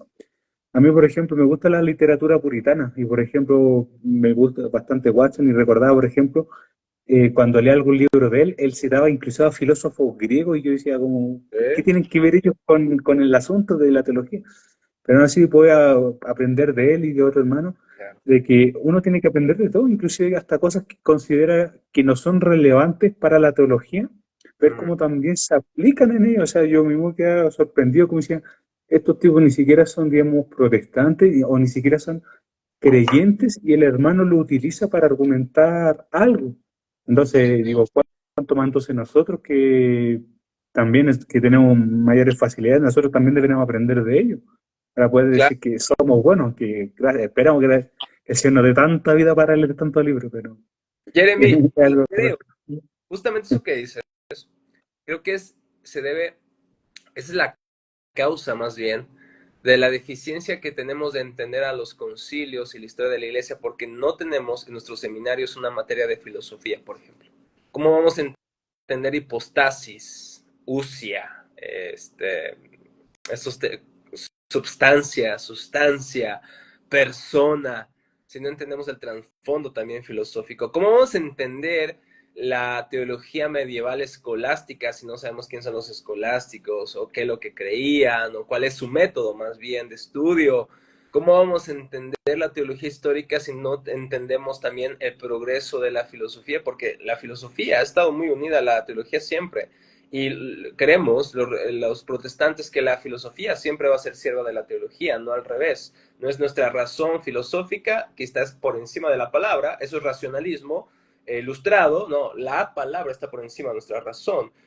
Pero la ilustración, este proceso después de la reforma intelectual que cambió de la época media básicamente a la modernidad, el posmodernismo que estamos viviendo, hay filósofos, hay ideas que se debaten que no las conocemos y por eso es que a veces somos ineficaces en dar respuestas a esta generación porque no sabemos ni de dónde vienen esas cosmovisiones con las que estamos lidiando. Entonces, por eso es necesario leer no solamente a teólogos, incluso de otras denominaciones, es importante leer a filósofos, pensadores de nuestro tiempo y de antes.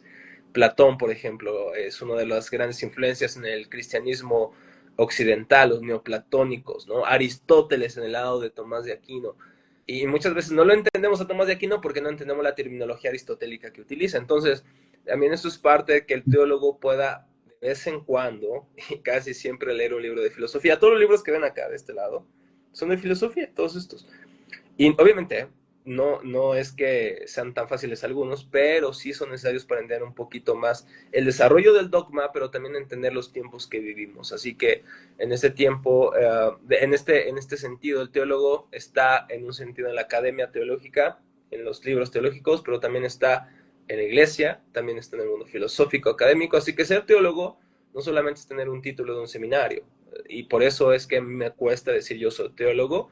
Hablaba esto con el pastor Héctor Bustamante, que ha sido profesor también en el Seminario de Teología para la Vida de Historia de la Reforma, y nos preguntábamos, ¿cuándo nos podríamos considerar teólogos, Héctor?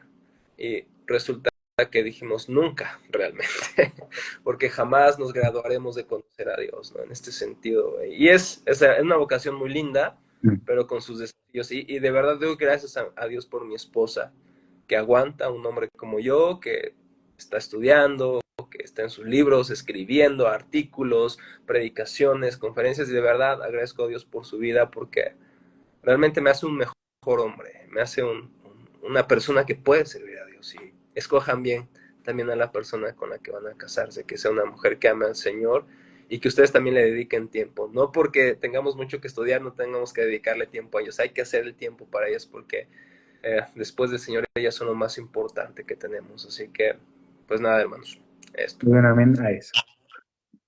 Sí, disculpa. Por favor. Justo ayer conversaba con unos hermanos, salimos a comer algo por ahí en la tarde y uno de los comentarios que dijimos que un buen teólogo tiene que tener la Biblia en una mano y el diario en la otra, porque tiene que estar informado de todo lo que ocurre, de las cosmovisiones, pero interpretar lo que ocurre a todo alrededor, pero con la Biblia. Justo comentamos eso el día de ayer con algunos hermanos. O sea, es como leer con una mano la Biblia y la otra el diario. Algo así también decía Karl Barth, el teólogo es aquel que... Pastor, Claro, decía, ya hablamos de esto. ajá, tenía la Biblia en la mano y el periódico en la otra. Entonces, es interesante. Eso digo, yo por ejemplo, ya les recomiendo que más que el periódico, tengan libros que están trayendo básicamente influencia cultural, ¿no? Tengan libros que están impactando, libros que están formando a la generación, ¿no? Lean a filósofos, realmente filósofos, ¿no? O sea, no sé, hay un libro muy bueno que estoy leyendo de un francés, René Girard. Es un filósofo reciente, muy bueno, que tiene una cosmovisión cristiana, podemos llamarle, pero hay filósofos que no son cristianos, es importante entenderlos también. Entonces, sí estar como ahí al tanto, busquen revistas filosóficas, estén justamente de lo que pasa en la academia. ¿Por qué, hermanos? Porque decimos lo académico, ¿qué importa? No, claro. Lo académico las ideas se discuten en la academia y después pasan a la sociedad. O sea, no hay ninguna creencia firme en la sociedad que no haya pasado primero por un académico.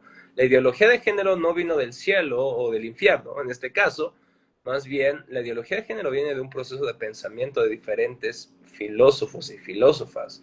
Y lo que creyó una élite en el pasado, hoy es una realidad en el presente, en toda la sociedad. Entonces, lo académico importa. Por eso estamos más académicos cristianos. No solamente personas que están de vez en cuando enseñando, personas que están escribiendo, personas que están reflexionando, personas que están dando dirección a la iglesia, personas que están trayendo respuesta a los desafíos que estamos viviendo como iglesia el día de hoy.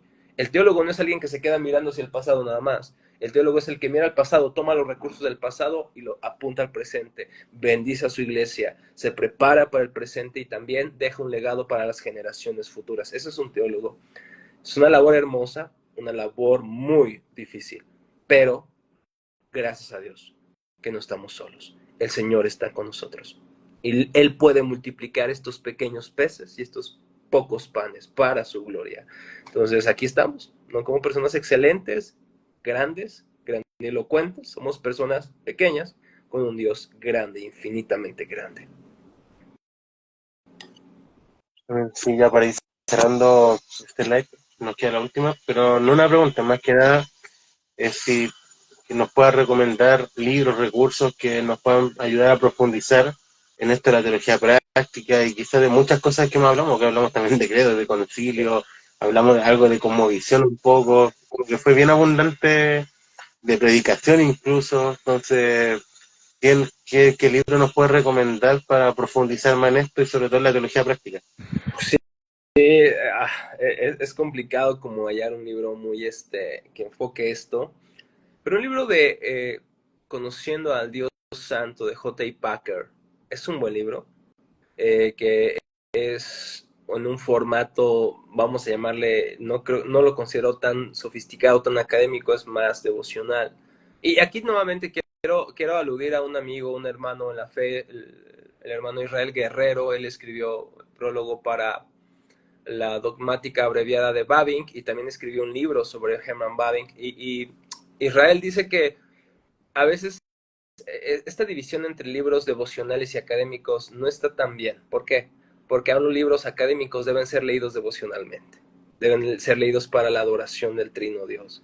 Entonces, en este sentido, creo que el libro de Packer toca justamente estas dos vértebras importantes, la devoción y lo académico. Entonces, este libro de Packer creo que es muy, muy interesante para profundizar en un conocimiento adecuado de Dios. Hay otro libro, déjenme traérloselos. Es lo que queremos. Voy a aprovechar de que el libro de Packer cambió de nombre, ahora se llama Conocer a Dios, por si acaso. Conocer a Dios, ok. Déjenme ver. Les voy a llevar un par de libros. Creo que además del de Packer, que ya cambió de título, dice Manuel, en español tengo 3 libros importantes. La médula de la divina teología de William Ames, que mencioné hace un rato, es un libro que es una teología, digamos, unas loci comunes como le conocían antes, o un tratado de teología, y de aquí salió justamente mi entendimiento de la teología, que es práctica, no solamente teórica, y es muy curioso porque a los autores contemporáneos que leí nunca les vi ese énfasis, hasta que leí este libro de William Ames. Leí después otro libro de Joel Dickey, se llama La predicación reformada, pero el título real es La predicación experiencial reformada. También me cambió mucho el panorama de cómo predicar. Otro libro buenísimo, Un corazón para Dios, por Sinclair Ferguson. Es uno de los libros más viejitos que tiene Sinclair Ferguson y habla algunos atributos de Dios, pero justamente su forma de hablar sobre Dios es práctica y devocional. Así que se lo recomiendo mucho. Y otro libro clásico de un autor no reformado es Adolf Tozer, El conocimiento del Dios Santo. El conocimiento del Dios Santo. Es una joya, así que es un libro de atributos de Dios, pero que también considero que Tozer lo hace de una manera muy, muy, muy devocional, muy, muy, en este sentido, muy, práctica. Y otro libro de Paul David Tripp, nada más que no me acuerdo cómo está en español, déjenme, se los paso ahorita. Este libro de Paul Tripp lo leí en base a una recomendación. Tuvimos en México, en la Ciudad de México, una preparación para plantadores de iglesia, y el pastor Marco Escalante es un amigo, un mentor y un pastor. Él nos recomendó un libro de Paul Tripp que se llama ¿Realmente crees? Así está en español. También está en inglés así. 12 doctrinas históricas que te van a cambiar cada día, o así es la traducción. ¿Cómo, Manuel? Ándale ese, Manuel, muy bueno, muy bueno. Exactamente. Nuestro amado amigo Kiko de Exhibe Somos Biblioteca. El amigo Kiko, ya se la ganamos, pero Gracias, este Manolo. realmente es bien interesante porque justamente aborda de cómo estas doctrinas, estas 12 doctrinas, pues cambian la vida, no solamente cambian el pensamiento. Y algo que no les va a gustar a algunos reformados es que lean a Tim Keller. Tim Keller fue un autor, un pastor presbiteriano en Nueva York. Tuve la oportunidad de escucharlo algunas veces y la verdad es que fue una gran bendición y sus libros me cambiaron la forma en que yo entiendo el Evangelio. Y uno de sus libros que considero uno de los mejores se llama El Dios Pródigo, así como se escucha, aunque dicen, no, es el Hijo Pródigo, no, así se llama, El Dios Pródigo, de Tim Keller. Léanlo de verdad. Aquellos que nos enorgullecemos de nuestra teología y nos creemos mejores que otros, este libro nos va a caer como un balde de agua fría. Entonces, y si eres pastor o plantador de iglesias, te recomiendo el libro de La Iglesia Centrada de Tim Keller. Es un manual literalmente de plantación, revitalización de iglesias. Muy bueno, esto te va a ayudar a comprender el Evangelio y también a exponerte a muchos libros de Paul Tripp, que es una persona que sabe bajar la teología al corazón y a la práctica de la vida. Entonces, estos libros ya sé que tenían solamente darles 2 recomendaciones, pero se me vienen estos a la mente.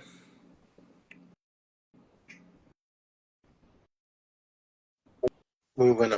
Yo añadiría otro que también leí, uno de Joel Vick igual, que es una teología puritana, doctrina para la vida. Está muy bueno también. Excelente. Muy buena. Muy buena, muy práctica y muy sustancial. Está muy bueno. Claro que sí. Amén, hermano. Este tiempo ha sido de bastante edificación. Yo por lo menos me entretuve por una parte, pero también uno aprende evidentemente hasta de estas cosas. Claro, y evidentemente, como hemos visto, la teología evidentemente nunca va a ser para el fin, esperemos que nunca llegue el fin de solamente hacerme mejor que nadie, sino todo lo contrario. De hecho, la misma teología debe hacernos más humildes, o sea, más conocemos a nuestro Dios, más conocemos nuestra miseria e insignificancia, y eso mismo que nos permita también adorar al Señor de una mejor manera. La manera que el Señor, creo que un puritano decía que una forma también de pecado es adorar o conocer a Dios de manera incorrecta, o de una manera así, le decía aproximadamente. Entonces, no conocer a nuestro Dios también, si no tiene un buen fin en la teología práctica, no nos sirve para nada. Entonces, no podemos descuidar ninguna área, inclusive como yo aprendí hasta en la salud, llega un impacto en mi teología. Entonces, bueno, que súper agradecido primeramente del Señor. También damos gracias por su tiempo, hermano, por este periodo. Nos costó, la verdad, ahora voy a ver cómo voy a hacer para guardar el live, para que los hermanos también después lo puedan volver a ver, los que no pueden verlo completamente, para edificarse. Y unas últimas palabras, ¿qué quiera decirnos? Dale tú también, hermano. Pues, en primer lugar, agradecer su hospitalidad. Me siento muy amado por ustedes. Son excelentes anfitriones. Para hacer su primer live, es excelente la manera que llevaron, hermano. Estoy muy agradecido por el Señor. Y si hoy fuera mi último día de vida, si el Señor hoy me llamara a estar frente a Él, que será glorioso, mi último consejo sería que jamás por nada en el mundo, ni por fama, ni por dinero, ni por prestigio o reputación, cambien la relación que tienen con el Señor en Jesucristo. Si tuvieras que renunciar a tu teología, a tus títulos, con que te quede Cristo, es suficiente. Si no tuviéramos títulos, que sea Cristo el mayor orgullo de nuestros corazones. Si me doy gloria en algo, que sea en la cruz de Jesucristo, que sea en Cristo Jesús. Gloriense en Cristo, hermanos, y de verdad, yo he sido un hombre que he tratado de buscar mi esperanza en otras cosas y siempre he sido decepcionado. Cristo jamás me ha decepcionado. No conozco persona alguna en la vida que haya decidido dejar su vida a merced de Cristo. Nunca he visto una persona defraudada que haya dado su vida a Cristo y haya salido desilusionada. Nunca he conocido a nadie. Jamás. Así que es que no me dan el valor que debería tener en mi iglesia, no me dan lo que yo quisiera. Cristo es suficiente, refúgiate en Él. Hermano, es que yo no tengo la capacidad de comprar tantos libros, descansa en Cristo y espera en Él. Trabaja, esfuérzate, pero espera en Él. Es que, hermano, no tienes muchas cosas y muchas veces no vas a empezar con tantos libros, no vas a empezar con una buena computadora, no vas a empezar con un hogar que tenga, no sé, el silencio que necesitas, no vas a empezar con quizá la escuela que quisieras, pero empezar es lo importante y poner tu esperanza en Cristo. No esperes lo ideal, trabaja con lo que tienes y pon tu esperanza en el Señor. Se decían mis palabras y jamás abandonen a Cristo, jamás le den la espalda y amen al Señor, amen a sus esposas, amen a sus padres. No piensen que si tan solo tuvieran tantos seguidores su vida sea mejor. ¿De qué sirve que otros nos conozcan cuando las personas más cercanas a nosotros nos detestan? ¿De qué sirve, hermanos? Seamos Sí, fieles con las personas que el Señor nos ha dado. Seamos fieles con nuestra iglesia. Seamos fieles con nuestros hermanos. Y también bendigamos a otros en la medida de lo posible a través de estas plataformas para la gloria de Dios. Y que solamente a Él sea la gloria, hermanos. Gracias por la invitación. hermano. Me gustaría entonces con esto mismo cerrar con una oración, evidentemente, para entregarle, evidentemente, primeramente y darle toda nuestra gloria a nuestro Señor, que evidentemente Él es el verdadero centro, más que nosotros mismos como anfitriones, usted Rafa, con nuestro invitado, al final, lo importante es nuestro Señor. Y el Señor verdaderamente sigue edificando nuestra vida y también gracias a cada uno de nuestros hermanos que permanecieron hasta el final. Algunos no pudieron, por diversos motivos, tuvieron que irse, pero que vamos a ser todos edificados porque al final, como decía Pablo, al final el vivir es Cristo y el morir es ganancia. Nuestra recompensa final es Cristo. Usted, hermano, el mismo Pablo decía, pues me propuse no saber de cosa alguna, sino de Jesucristo y este crucificado. Entonces no hay mayor conocimiento, no hay mayor calidad que vivir para nuestro Señor. Amén. Me gustaría. Sí. Gracias, Señor, por esta tarde, Señor, tarde-noche, Señor. Gracias por cada uno de nuestros hermanos que se han podido conectar, Señor. Gracias porque al final toda la teología, Señor, era en torno a ti, Señor. Sí, Que esto nos dé corazones enseñables, Señor, corazones humildes para aprender y conocer cada día más de ti, Señor. sí, Y ver que esto no nos haga mejores, Señor, en cuanto a ser más conocedores, Señor, sino darnos corazones más sumisos, Señor, menos rebeldes, Señor, más humildes, Señor, menos soberbios, Señor. Que nuestra teología sea práctica, Señor. Que todo fin, Señor, el fin último del hombre es conocerte y disfrutar de ti para siempre, Señor. Ayúdanos, Señor, a llegar a este fin, Señor, que nuestro deleite, Señor, seas tú, Señor. Te damos gracias por estos tiempos, Señor. Nuestro hermano, Señor, también. Bendecimos tu santísimo nombre, Señor. Sí, Señor. Amén. Amén. Gracias, hermano, por su tiempo. Gracias. A ver, ahora, espero no cometer ningún error y poder guardar bien este video. Eso igual me tiene así un poquito preocupado, pero bueno. Hermano, tienes que finalizarlo y cuando lo finalices te van a decir guardarlo y tienes que tener mucho cuidado aquí porque yo borré un video recientemente con unos hermanos que tuve una conversación sobre la adoración reformada, se nos borró y así que ten cuidado ahí, nada más ponle finalizar y ya que lo puedas guardar, está excelente. Y pues muchas gracias, hermanos, que tengan una excelente noche. Nos vemos la próxima semana. Sí, sería guardar entonces. Vi una opción que sería como compartir en Instagram TV, no sé si eso también. Nada más finalízalo y pone guardar y se va a publicar en tu historia sin problema. Perfecto. Gracias, hermano. Muchas gracias. Ahora hablamos. Chao. Hermano, muchas gracias. Capaz del Señor. Hoy finalizando esto. Veamos. Hasta luego, chicos. Muchas gracias.